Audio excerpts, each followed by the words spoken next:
Hello friends, welcome back to world of technical analysis. Last వీడియోలో మనం bearish మరబుజ్జి candle గురించి తెలుసుకున్నాము.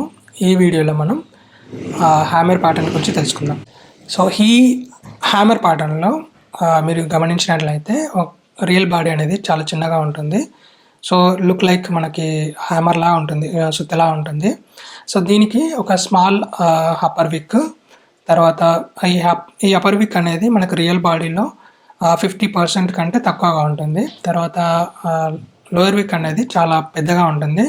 సో ఈ లోయర్ విక్ అనేది 2.5 టైమ్స్ రియల్ బాడీకి పెద్దగా ఉంటుంది. సో ఈ రకంగా ఫామ్ అయిన క్యాండిల్ మనకి హ్యామర్ క్యాండిల్గా అంటారు. ఇది కూడా మనకి సింగిల్ క్యాండిల్స్టిక్ ప్యాటర్న్స్లో కిందకి వస్తుంది. దీన్ని మనం బేరిష్నెస్ని ప్రిడిక్ట్ చేయడానికి యూజ్ చేస్తాము. సో బేసిక్గా ఈ హ్యామర్ క్యాండిల్ ప్యాటర్న్ని మనం డౌన్ ట్రెండ్లో అబ్జర్వ్ చేసినట్లయితే దాన్ని కన్సిడర్ చేయాలి.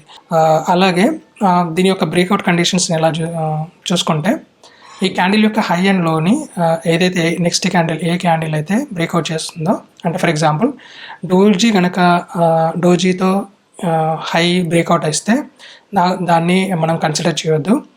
నెక్స్ట్ రెడ్ క్యాండిల్ కనుక ఫామ్ అయ్యి దాన్ని బ్రేక్అవుట్ ఇస్తే దాన్ని కన్సిడర్ చేయొద్దు. గ్రీన్ క్యాండిల్ ఫామ్ అయినప్పుడు మనం కన్సిడర్ చేయొచ్చు.